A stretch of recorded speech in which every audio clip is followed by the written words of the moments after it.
Bonjour, Yann Philippe pour infrarouge.photo. Dans ce nouveau tutoriel, nous allons voir comment traiter une image à 720 nanomètres. Donc pour ce tutoriel, nous allons travailler sur une image à 720 nanomètres prise par Pierre-Louis Ferrer, co-admin du groupe Facebook Photographie Infrarouge. Cette image a été prise avec un appareil photo Canon, donc c'est un fichier CR2 brut que nous allons travailler sous Photoshop. Donc pour cette manipulation, vous n'aurez besoin d'aucun logiciel externe, que ce soit Digital Photo Professional ou des plugins Photoshop ou quoi que ce soit. En revanche, il vous faudra une version supérieure à la version CS6 puisque nous allons utiliser le filtre dynamique de Camera Raw. À savoir que vous retrouverez, pour ceux qui préfèrent une version écrite de ce tutoriel, les explications en pas à pas sur le site de Pierre-Louis Ferrer, dont le lien s'affiche juste en bas de l'écran. Alors, on va commencer par ouvrir notre image au format RAW. Donc je ferme celle-ci, donc on va essayer d'arriver à ce résultat-là. Donc on va de ce pas ouvrir l'image, fichier ouvrir, et on va charger le fichier RAW. Alors, quand on ouvre un fichier RAW comme ça dans Camera Raw, la balance généralement n'est pas bonne. Même si vous l'avez effectué correctement dès la prise de vue, Camera Raw n'intègre pas vos informations de balance des blancs. En revanche, si vous ouvrez votre fichier RAW sous DPP, donc on parle uniquement de Canon dans ce cas-là, votre balance des blancs sera bien conservée. Donc je vais faire une première balance des blancs. Pour cela, je choisis ici la pipette grise et je viens cliquer sur une zone que je souhaite être une référence blanche de cette image. Donc a priori sur du 720 nanomètres, on peut tester au niveau de la végétation, on peut tester dans les nuages, donc ça c'est à vous de voir. Ici, ce que l'on veut, c'est obtenir un ciel qui soit déjà bien sépia, bien orangé, qui nous donnera un ciel bien bleu dès lors que nous aurons inversé nos couches. Donc là, vous voyez que je n'arrive pas à aller plus loin dans cette balance des blancs. Pourquoi? Parce que mon curseur ici, température, est déjà au plus bas. Donc je ne peux pas descendre plus bas dans Camera Raw, même si j'aimerais bien être à 1500 ou 1200. C'est pas possible. Donc pour ça, il y a plusieurs astuces. Vous pouvez aller voir d'autres tutoriaux, notamment sur les profils DNG. Je vais vous en montrer un autre et c'est pour ça que vous aurez besoin d'une version de Photoshop supérieure à la version CS6. Donc ici, je laisse tout tel quel. Et avant d'ouvrir mon image, je vais changer quelques paramètres. Alors le premier, ça va être en cliquant ici. Et je vais choisir 16 bits par couche. Alors pourquoi 16 bits par couche? Tout simplement pour nous permettre un maximum de latitude en post-production. Et ensuite, plutôt que de cliquer directement sur ouvrir une image, donc on voit dans la petite bulle qui s'affiche, qu'en appuyant sur Shift ou majuscule clic, je n'ouvre non plus une image mais un objet. Donc je vais ouvrir mon objet. Ici, je conserve un profil Adobe RGB 98. Et voilà. Donc cette fois-ci, je n'ai non pas un calque qui s'affiche via son arrière-plan, j'ai bien un objet dynamique. Alors, une fois que j'ai ouvert mon image, je vais affiner cette balance des blancs qui n'est pas complète, qui n'est pas terminée. Donc pour cela, je vais aller dans Filtre et je vais choisir Filtre Camera Raw. Et là, je me retrouve exactement dans la même interface que précédemment, sauf que, comme vous le voyez, mon curseur est revenu à 0 et je peux à nouveau le modifier. Donc je fais exactement la même chose, je vais prendre ma pipette grise et je vais venir sélectionner ma végétation. Et là, vous voyez qu'on a donc une végétation dont les arbres sont bien bleus et le ciel bien sépia. Une fois que je suis satisfait de ma balance, je viens affiner mes paramètres de développement. Donc affiner mes paramètres de développement, je peux directement jouer par exemple sur mon contraste, je peux venir jouer sur l'exposition, je peux augmenter la clarté de mon image, etc. Donc ça c'est au bon goût de chacun. Voilà, libre à vous de faire ce qui vous arrange, ce qui vous plaît le plus. Dans mon cas, je vais essayer d'avoir une image qui est déjà très contrastée pour un peu plus d'effet waouh. Et je vais pousser ma vibrance pour bien exploiter l'ensemble des couleurs. Donc attention avec la vibrance, si vous allez trop loin, vous allez avoir une image dégueulasse avec des couleurs qui bavent. Donc je vous suggère de rester modéré dans l'application de ce paramètre-là. Il ne se prête pas à toutes les images. Dans le cas de l'image de Pierre-Louis, on peut pousser parce qu'on n'est pas dans des couleurs trop saturées de base. Mais je vous conseille malgré tout d'y aller avec parcimonie. Voilà, donc on va s'arrêter là et on va appuyer sur OK. Voilà, donc là on a une image qui est parfaite pour le traitement infrarouge. Alors, on continue avec l'étape la plus importante de ce traitement, de cette post-production infrarouge, qui est le mélangeur de couches. Alors pour utiliser le mélangeur de couches, je vais le faire via un calque de réglage. J'appuie sur la petite icône ici, donc c'est ce disque barré blanc-noir comme le yin-yang, et vous allez appliquer le mélangeur de couches. Donc, le mélangeur de couches va vous permettre d'inverser vos couches rouges et bleues ou de jouer sur leur dosage. Donc on va commencer par la première, qui est donc la couche rouge. Donc, je choisis rouge ici. Donc sur la couche rouge, on s'aperçoit que donc, le rouge est bien à 100%, et mes autres couches à 0%.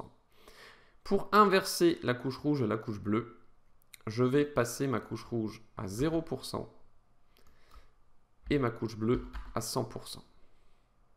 Ça, c'est la première étape. La seconde, c'est de passer cette fois-ci sur le canal bleu et de faire l'inverse, c'est-à-dire de mettre le rouge à 100% et le bleu à 0%. Et voilà, donc vous vous rendez compte qu'on a déjà une image au rendu infrarouge classique, 720 nanomètres, avec un ciel bien bleu, des feuilles bien blanches.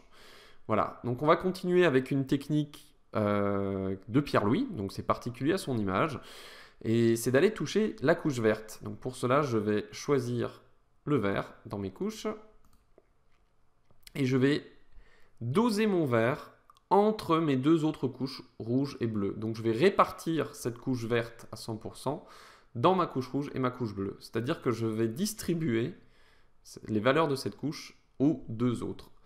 Donc je vais mettre 50% de rouge, 50% de bleu et 0 de vert. Voilà, donc une fois que le mélangeur des couches est réalisé, on peut commencer à travailler les intensités lumineuses, la luminance de notre image par zone.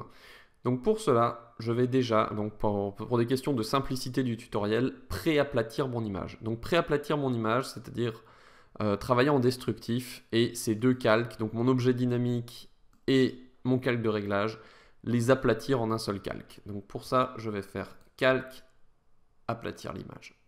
Donc c'est pas une façon de travailler qui est optimale, mais c'est vraiment pour la démo. Voilà, donc je me retrouve avec un seul arrière-plan aplati de l'ensemble de mon travail. Pour poursuivre ce traitement, comme je le disais, nous allons travailler avec les masques de luminosité. Alors, dans un premier temps, je vais dupliquer mon arrière-plan plusieurs fois. Donc je vais faire CTRL, commande sur Mac, J, deux fois, tac, une fois, deux fois.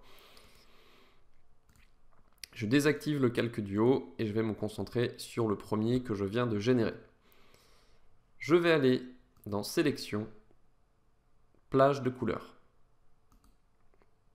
Et là, dans la liste déroulante en haut, donc normalement vous avez pipette, nous allons sélectionner les tons foncés de notre image. Voilà, donc là j'ai les tons foncés de l'image. Donc je peux travailler leur tolérance pour en avoir plus ou moins. Je vais laisser toutes les options de base. Je valide. Et je me retrouve donc avec une sélection de mes tons foncés. Cette sélection, je vais la convertir directement en masque de fusion, en cliquant sur la petite icône ici. Voilà, donc pour l'instant rien ne change.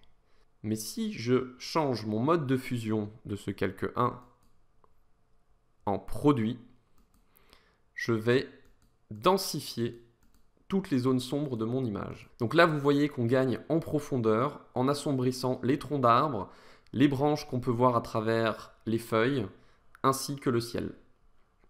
J'active à présent le second calque que j'avais réservé lors de mon opération de duplication. Je recommence, je vais dans Sélection, Plage de couleurs, et cette fois-ci, je vais sélectionner dans la liste déroulante les tons clairs de mon image.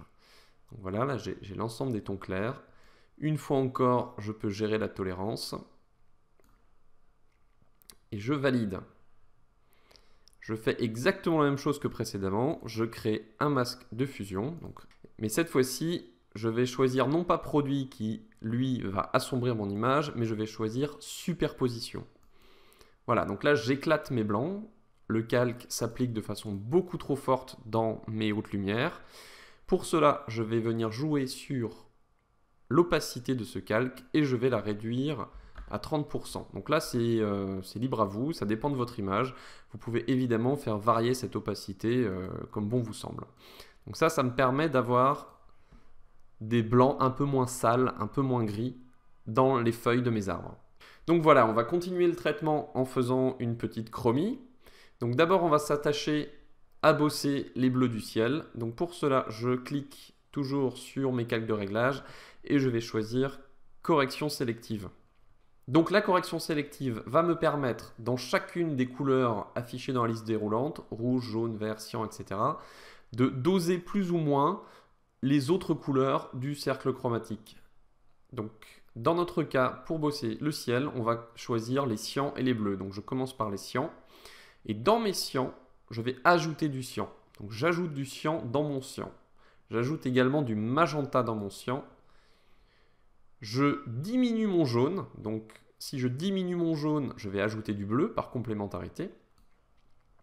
Et je fais exactement la même chose dans mes bleus. Donc dans mes bleus, j'ajoute du cyan, j'ajoute du magenta et je retire du jaune. Donc là, on a un ciel qui est bien péchu, bien saturé, bien bleu. Vous voyez la différence avant-après? Voilà. C'est sans commune mesure. Sauf qu'on s'aperçoit qu'il y avait du bleu dans le sol, donc au niveau de l'herbe. Si on zoome un petit peu, vous voyez avant-après. Le problème, c'est qu'on a ajouté du bleu.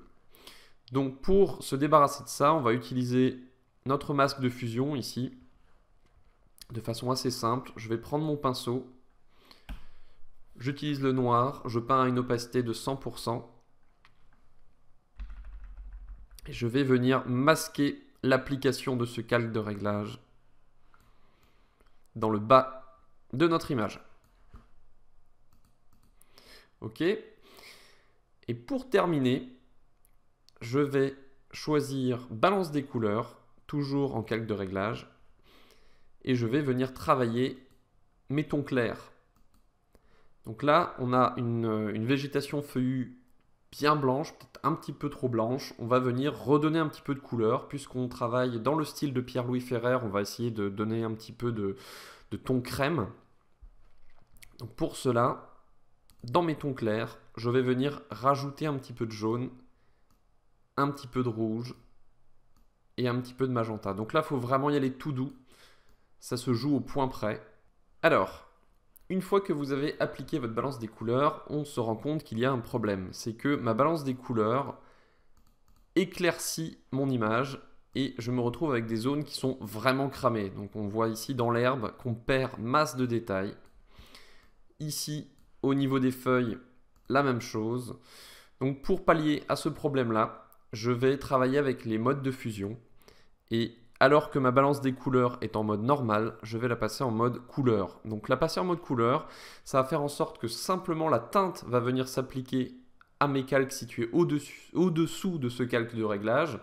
Mais la luminosité ne va pas être affectée. Donc vous allez voir la différence lorsque je vais choisir couleur. Voilà, on retrouve la matière qu'on avait perdue.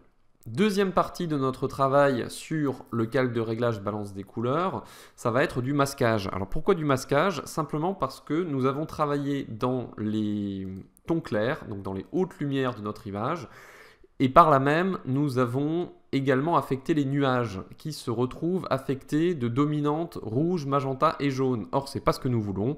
Nous souhaitons que notre ciel soit bien bleu.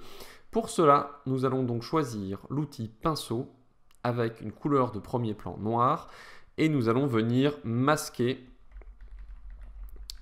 donc bien en peignant sur ici notre masque balance des couleurs, nous allons venir peindre avec la couleur noire pour faire disparaître le plus précisément possible l'application de l'effet.